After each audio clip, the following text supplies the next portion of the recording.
బీసీల ఓట్లు వాళ్ళకు, సీట్లు కూడా మేము ఓట్లు వేయాలా, సీట్లు వాళ్ళకనే ధోరణిలో ఈరోజు కూటమి ప్రభుత్వం పనిచేస్తాం. వాళ్ళు మటుకు బీసీలకు పెద్దపీట వేస్తామని చెప్పారు, కానీ బీసీలకు ఫస్ట్ వెన్నుపోటు వచ్చిందే ఈ కూటమి ప్రభుత్వం.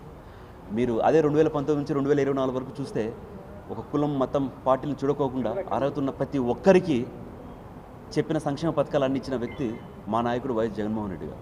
ఈరోజు ఇదే కూటమి ప్రభుత్వం చెప్పిన ఒక్క హామీ అంటే ఒక హామీ కూడా నెరవేర్చుకోకుండా ఇదే అనంతపురం గడ్డపైన సూపర్ 6 సూపర్ హిట్ అని చెప్పి సదస్సు చేసిన నేపథ్యం మనం అందరం చూసినాం.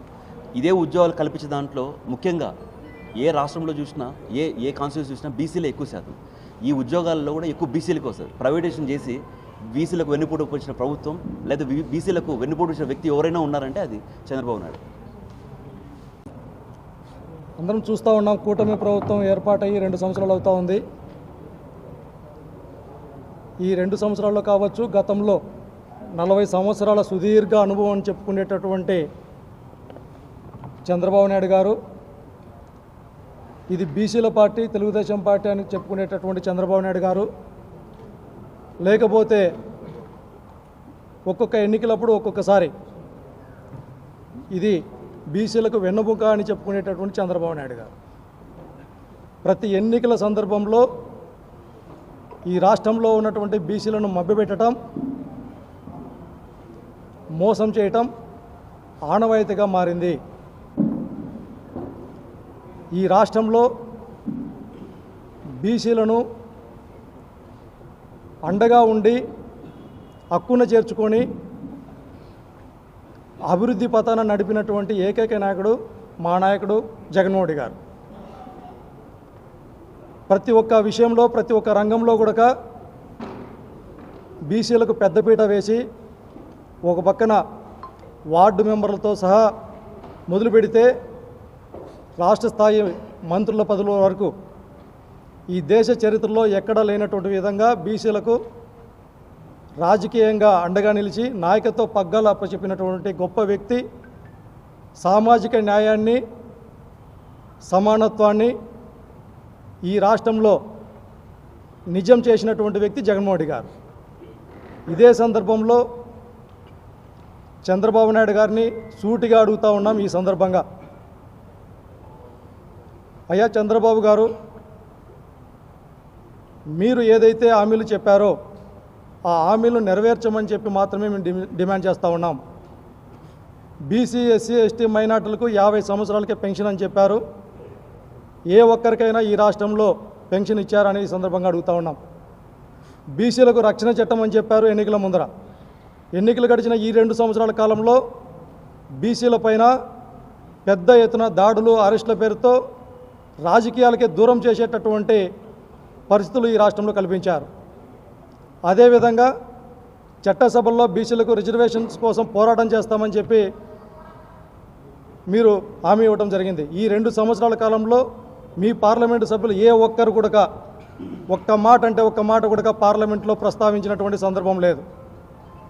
మరొక పక్క మా బీసీలకు ఉపయోగపడే విధంగా పెద్ద ఎత్తున ఉన్నటువంటి నిరుద్యోగ భృతి ప్రతి ఎన్నికల సందర్భంలో చెప్తారు, మోసం చేస్తారు. ఫీజు రియంబర్స్మెంట్ దివంగత నేత డాక్టర్ వైఎస్ రాజశేఖర రెడ్డి గారు ఈ రాష్ట్రంలో చదువుకు పేదరికం అడ్డం రాకూడదు అనేటటువంటి ఒక దృఢ సంకల్పంతో ప్రవేశపెట్టినటువంటి పథకాన్ని ఇవాళ నీరు గార్చేటటువంటి పరిస్థితులు, లక్షలాది మంది పేద విద్యార్థులు చదువుకు దూరం అయ్యేటటువంటి పరిస్థితులు ఈ రాష్ట్రంలో కల్పించినటువంటి దుర్మార్గమైనటువంటి పరిపాలనలో చంద్రబాబు నాయుడు గారు పరిపాలిస్తూ ఉన్నారు. ప్రతి ఒక్క రంగంలో కూడా బీసీలకు పెద్ద ఎత్తున ఉపయోగపడేటటువంటి ప్రతి ఒక్క వ్యవస్థను కూడా తన కార్పొరేట్ వ్యవస్థలకు ఉపయోగపడే విధంగా తన పరిపాలన కొనసాగిస్తూ ఉన్నారు ఈ రాష్ట్రంలో చంద్రబాబు నాయుడు గారు. అందుకే జగన్మోహన్ రెడ్డి గారి నాయకత్వంలో ఈ రాష్ట్రంలో బీసీల పక్షాన నిలబడటానికి రాష్ట్ర అధ్యక్షులు రమేష్ యాదవ్ గారు అయితేనేమి, ఇక్కడ జిల్లా అధ్యక్షులు అనంత వెంకటరామరెడ్డి గారు, మరియు ఇక్కడికి విచ్చేసినటువంటి రేపు రాబోయేటటువంటి కార్యక్రమంలో విచ్చేటువంటి పెద్దిరెడ్డి రామచంద్రరెడ్డి గారు అయితేనే, వీళ్ళందరూ కూడా భరతన్న గారు, శివరామరెడ్డి గారు, వీళ్ళందరూ కూడా మేము సమన్వయకర్తలు వీళ్ళందరూ కూడా విచ్చేసి పెద్ద ఎత్తున బీసీలకి అండగా ఉంటుంది వైఎస్ఆర్ కాంగ్రెస్ పార్టీ. ఏ ఒక్క బీసీ కూడా ఆధారపడాల్సిన పని లేదు. వైఎస్ఆర్ కాంగ్రెస్ పార్టీ ధ్యేయం బీసీల అభివృద్ధి అని చెప్పడానికి, ధైర్యంగా పోరాటాలు కొనసాగించడానికి రేపు జరగబోయేటటువంటి ఉద్యమాల్లో భాగంగానే బీసీ గలం అనేటటువంటి పేరుతో ఏదైతే చంద్రబాబు నాయుడు గారు ఇచ్చినటువంటి హామీలను నెరవేర్చాలి, ఈ రాష్ట్రంలో బీసీలకు సంబంధించినటువంటి ఇచ్చినటువంటి ప్రతి ఒక్క హామీని కూడా మీరు ఏదైతే మోసం చేసి ఇవాళ పరిపాలన చేస్తూ ఉన్నారో దానికి మేము ఖండించేటటువంటి విధంగా, ప్రజలను చైతన్యవంతం చేసేటటువంటి విధంగా మేము చేసేటువంటి కార్యక్రమాలు మొదలుపెట్టాం. రాష్ట్ర వ్యాప్తంగా ప్రతి ఒక్క జిల్లాలో కూడా బీసీసీఎల్ ఆధ్వర్యంలో ముందుకు వెళ్తాం. అదేవిధంగా జగన్మోహన్ రెడ్డి గారిని మరొకసారి ముఖ్యమంత్రిని చేసుకుంటేనే ఈ రాష్ట్రంలో ఉన్నటువంటి బీసీలకైతేనేమి, పేద వర్గాలకైతేనేమి, ప్రతి ఒక్క వర్గానికి సంబంధించినటువంటిది అభివృద్ధి సాధ్యమవుతుంది.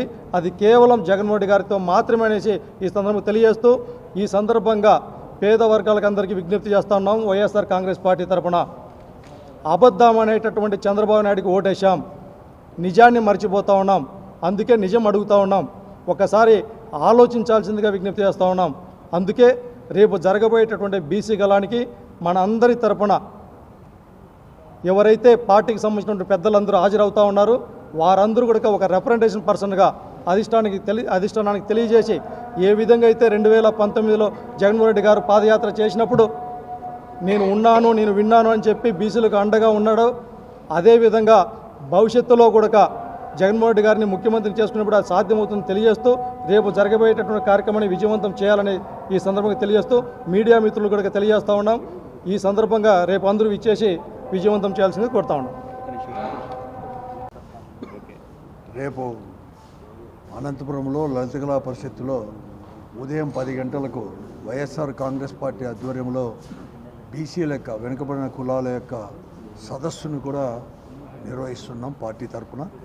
ముఖ్యంగా ఈ రాష్ట్రంలో కూటమి ప్రభుత్వం ఏర్పడిన తర్వాత బీసీల యొక్క అణచివేత ధోరణి కావచ్చు, లేకుంటే ఎన్నికల సమయంలో బీసీలకు ఇచ్చిన హామీల యొక్క వైఫల్యాల గురించి కూడా చర్చించి వారి యొక్క ఉన్నతి కోసం, బీసీల యొక్క ఉన్నతి కోసం ఈ ప్రభుత్వం పైన ఒత్తిడి తీసుకొని రావడానికి ఈ బీసీల యొక్క సదస్సులు కూడా ముఖ్యంగా కూడా చర్చించబడతాయి.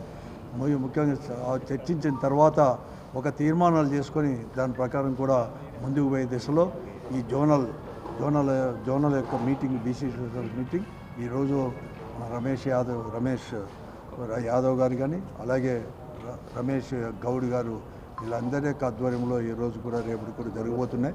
కాబట్టి ఈ జిల్లాలో భరత్ గారు, ఎమ్మెల్సీ భరత్ గారు అందరూ వచ్చారు. ముఖ్యంగా ముఖ్య అతిథిగా మన రీజనల్ కోఆర్డినేటర్, అంటే అక్కడ రీజనల్ కోఆర్డినేటరు మాజీ మంత్రివర్యులు పెద్దిరెడ్డి రామచంద్రారెడ్డి గారు, అలాగే ఈ రాయలసీమకు సంబంధించిన ఇతర పెద్దలు, వైఎస్ఆర్ కాంగ్రెస్ పార్టీ నాయకులు అందరూ కూడా ఈ సదస్సులో పాల్గొంటారు. కాబట్టి పెద్ద ఎత్తున బీసీలందరూ కూడా, ఈ జిల్లాలో బీసీలందరూ కూడా పాల్గొని దాన్ని విజయవంతం చేయాలని చెప్పేసి కూడా మేము అందరినీ కూడా కోరుతా ఉన్నాం.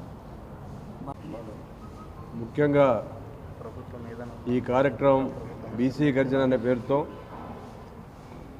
రేపు అనంతపురం జిల్లాలో జరగబోతున్న కార్యక్రమం, ఈ 2 సంవత్సరాలలో బీసీలపై జరిగిన దాడులు కావచ్చు, వివిధ రకాల ఇబ్బందులు కావచ్చు, సంబంధం లేని వాటి కేసుల్లో ఇరికిచ్చి జైళ్లకు పంపడం కావచ్చు, చాలామంది మీద దాడి చేసి ఎన్ని కుటుంబాలను వీధి పడే పరిస్థితి కల్పించిన విషయాల మీద కావచ్చు, ఈ బీసీ గర్జన కార్యక్రమం అనంతపురం జిల్లా నుంచి మొదలు పెట్టారంటే ఇది తెలుగుదేశం పతనానికి మొట్టమొదటి మెట్టు అని కూడా ఈ సభాముఖంగా తెలియజేస్తున్నా. అనంతపురంలో స్టార్ట్ చేసిన ఏ ఉద్యమాలు కూడా సక్సెస్ఫుల్గా ముందుకు పోతున్నాయి. గతంలో మనం ఎన్నో ఉదాహరణలు దాన్ని చూసుకోవచ్చు. అలాంటి పరిస్థితుల్లో ఈ గర్జన, బీసీ గర్జన ఇక్కడి నుంచే మొదలు పెడుతున్నాం. కాబట్టి భరత్ గారు చెప్పినట్లు, రమేష్ గారు చెప్పినట్లు, అనంత వెంకటరామరెడ్డి గారు చెప్పినట్లు ఇది తెలుగుదేశం పార్టీ పతనానికి నాంది పలకబోతున్నారనే విషయాన్ని స్పష్టంగా తెలియజేస్తున్నాం. భవిష్యత్తులో కేవలం తెలుగుదేశం వాళ్ళు బీసీ పార్టీ అని చెప్తున్నారే కానీ బీసీలకు అందులో జరిగిన న్యాయం ఏమీ లేదన్న విషయం స్పష్టంగా అందులో ఉన్న నాయకులకి తెలుసు, అక్కడ కార్యక్రమాలు చేస్తున్న కార్యకర్తలకు కూడా తెలుసు. కేవలం వాళ్ళు ఒక మాయలో ఉంచి ఇప్పుడున్న ముఖ్యమంత్రి గారు వాళ్ళని ముందుకు తీసుకుపోయే ప్రయత్నాలు చేస్తున్నారు. వాళ్ళు కూడా తెలుసుకున్నారు. 19 నుంచి 24 వరకు జగన్మోహన్ రెడ్డి గారు బీసీల కోసం చేసిన కార్యక్రమాలేమి ప్రతి బీసీకు అందుబాటులో ప్రతి కార్యక్రమాన్ని పెట్టడం జరిగింది. ఈరోజు ఎంతోమంది చదువుతున్న బీసీ విద్యార్థుల భవిష్యత్తు కూడా బీసీ ఎస్సీ ఎస్టీ మైనార్టీ కావచ్చు, వాళ్ళ భవిష్యత్తు కూడా ఆలోచన చేయకుండా 9 ఇన్స్టాల్మెంట్లు ఈ పొద్దుడికి ఎడ్యుకేషన్ ఇన్స్టిట్యూషన్లో పెండింగ్ పెట్టడం వల్ల చాలామంది పేదరికంలో ఉన్న బీసీలు కావచ్చు, ఎస్సీలు ఎస్టీలు కావచ్చు, కాలేజీలకు పోలేని పరిస్థితి, మధ్యలోనే మానుకునే పరిస్థితి. అంటే మరి వీళ్ళు బీసీ పార్టీలు అయితే వాళ్ళందరి కష్టసుఖాలు చూడాల్సిన అవసరం లేదా? ఆ విద్యార్థుల బాధలు అర్థం చేసుకోకుండా ఈరోజు నడి రోడ్డున పడి వాళ్ళు తిరుగుతుంటే పట్టించుకున్న పాపాన్ లేదు. పేరు వాళ్ళది, నోరు వీళ్ళది, తెలుగుదేశం నాయకులది అనే దాంట్లో ఎలాంటి సంశయం లేదు. బీసీల పేరు చెప్తూ ఈ పెత్తందారులు దాంట్లో దోపిడీ చేస్తున్నారే తప్ప ఇంకేమి కాదని స్పష్టంగా తెలియజేస్తున్నాం. రేపు స్టార్ట్ కాబోతున్న ఈ బీసీ గర్జన ద్వారా మా నాయకులు వాళ్ళ గళాన్ని ఇప్పించి బీసీల్లో ఇంకా ఎవరైనా కొద్దో గొప్ప మందో ఆ భ్రమలో ఉంటే ఆ భ్రమలను తొలగించే ప్రయత్నాలు పూర్తిగా జరుగుతాయి. రోజు రోజుకి ఈ ఉద్యమం ఉధృతమైతూ పోతుందని చెప్పి కూడా మీకు ఈ సభ ద్వారా తెలియజేస్తున్నాం. వైఎస్ఆర్ కాంగ్రెస్ పార్టీ అనంతపురం జిల్లా వేదికగా వైఎస్ఆర్ కాంగ్రెస్ పార్టీ అనుబంధ విభాగం, ముఖ్యంగా బీసీ విభాగం అనంతపురంలో రేపు ఉదయం సుమారు 10 గంటలకు బీసీ గలం అన్న పేరుతో కూటమి ప్రభుత్వం చేసే అక్రమాలు కావచ్చు, బీసీల పైన ఎంత కక్ష కట్టారు, ఎలక్షన్ మేనిఫెస్టోలో బీసీలకు ఎన్ని హామీలు చెప్పి బీసీలకు ఎంత వెన్నుపోటు పొడిచారు, అదేవిధంగా ఉద్యోగాల్లో కావచ్చు, సంక్షేమ పథకాల్లో కావచ్చు, అదేవిధంగా రాజకీయంగా డిక్లరేషన్ కావచ్చు, బీసీ మహిళలకు 50 ఏళ్ళు దాటిన వాళ్ళకందరూ 4,000 రూపాయలు పెన్షన్ చెప్పిన విధానం కావచ్చు, ఇవన్నీ అంటే చెప్పిన హామీలు ఏమి చేయకుండా బీసీలను ఒక ఓట్ బ్యాంక్గా వాడుకొని బీసీలకు వెన్నుపోటు పొడిచిన ప్రభుత్వం ఈ కూటమి ప్రభుత్వం అనే నేపథ్యంలో బీసీ గలం అనే పేరు మీద అనంతపురంలో పెద్దలు గౌరవనీయులు అనంతపురం జిల్లా అధ్యక్షులు వెంకటరామరెడ్డి అన్న గారి ఆధ్వర్యంలో రేపు ఉదయం ఇక్కడ బీసీ గలం ఏర్పాటు చేయడం జరుగుతుంది. ఈ ఈ ఈ సమావేశానికి ముఖ్య అతిథులుగా పెద్దలు గౌరవనీయులు పెద్దిరెడ్డి రామచంద్రారెడ్డి గారు కూడా సుమారుగా 10 గంటలకు రేపు ఈ కార్యక్రమానికి విచ్చేసి బీసీల తరఫున మా ప్రభుత్వం అంటే మా నాయకులు వైఎస్ జగన్మోహన్ రెడ్డి గారు 2019 నుంచి 2024 వరకు బీసీలకు ఎంత పెద్దపీట వేశారు, బీసీలు అంటే బ్యాక్వర్డ్ క్యాస్ట్ కాదు బ్యాక్బోన్ క్లాస్ అని చెప్పి రాజకీయంగా కావచ్చు, సంక్షేమ పథకాల్లో కావచ్చు పెద్దపీట వేసిన నాయకుడు మా నాయకుడు. చెప్పినవే కాదు చెప్పనివి ఎన్నో పథకాలు బీసీలకు అందజేసిన నాయకుడు మా నాయకుడు. ఈ కూటమి ప్రభుత్వం వచ్చినప్పటి నుంచి మా బీసీల పైన ఎన్నో అక్రమైన కేసులు కావచ్చు, అదేవిధంగా మా బీసీ మహిళల పైన ఒక బీసీ మహిళలు కక్ష సాధింపుగా ఎన్ని కేసులు పెడుతున్నారు. ఈరోజు ఆంధ్రప్రదేశ్ రాష్ట్రంలో ఒక మహిళా హోంమంత్రి ఉన్నా కూడా ఎంతోమంది బీసీల మహిళల పైన అక్రమంగా కేసులు పెట్టడమే కావచ్చు, ఈ విధానం పైన ఈ జరిగే కుట్రలపైన రేపు చర్చించి మా బీసీలందరినీ ఒక ముందు తీసుకెళ్ళి వచ్చే ఏ ఎలక్షన్లకైనా బీసీలందరూ కలిసి ఒకే వేదికగా పనిచేసి మా పార్టీ అధ్యక్షులు వైఎస్ జగన్మోహన్ రెడ్డి గారిని ముఖ్యమంత్రి చేయడం కోసం ఈ అనంతపురం జిల్లా ఇక్కడి నుంచి బీసీ గలం పేరుతో కార్యక్రమాలు మొదలుపెట్టడం జరుగుతుంది. కావున అనంతపురం జిల్లా సంబంధించి కావచ్చు, కడప, నంద్యాల, సత్యసాయి జిల్లా, కర్నూలు ఈ 5 జిల్లాలకు సంబంధించిన బీసీ నాయకులు కానీ కార్యకర్తలు కావచ్చు, అదేవిధంగా బీసీలు అందరూ ఈ కార్యక్రమానికి విచ్చేసి విజయవంతం చేయవలసిందిగా ప్రతి ఒక్కరిని పేరు పేరున రిక్వెస్ట్ చేయడం జరుగుతుంది. ధన్యవాదాలు. మీడియా మిత్రులందరికీ నమస్కారం. బీసీ గలం అనేటటువంటి పేరుతో ఈ రాష్ట్రంలో వెనుకబడినటువంటి కులాలైన బీసీ వర్గాలకు జరుగుతున్నటువంటి అన్యాయాల గురించి కానీ రాబోయేటటువంటి కాలంలో తెలుగుదేశం పార్టీ పతనం బీసీల వల్లే సాధ్యమవుతుందనే నినాదంతో రేపు ఈ కార్యక్రమం జరగబోతూ ఉందని చెప్పడానికి చాలా గర్వపడుతూ ఉన్నాం. ఇంత అద్భుతమైనటువంటి కార్యక్రమం అనంతపూర్ జిల్లా నుంచి జరగడం కూడా మరింత సంతోషకరమైనటువంటి విషయం.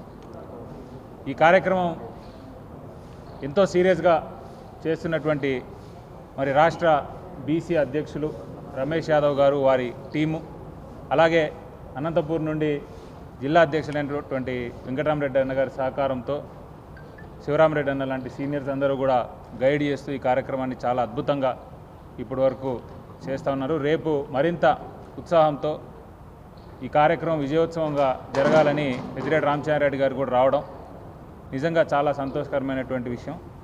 చంద్రబాబు నాయుడు గారు, తెలుగుదేశం పార్టీ, లేకపోతే ఈ కూటమి ప్రభుత్వం, వీళ్ళందరూ కూడా గుర్తుపెట్టుకోవాల్సిన విషయం ఒకటి, మీరు ఇప్పటివరకు చేస్తున్నటువంటి ఈ కార్యక్రమాలు కానీ, ఈ అరాచకాలు కానీ, వీటన్నిటికీ మొట్టమొదటిగా ఎదురు నిలబడి మీ అరాచకానికి ఫుల్ స్టాప్ పెట్టేటటువంటి రోజులు మరింత ముందులో ఉన్నాయి. దానికి ఈ బీసీ గలం నుండే మేము గలం ఎత్తి ఆ కార్యక్రమాలు కూడా చేస్తామని తెలియజేస్తాం. Thank you.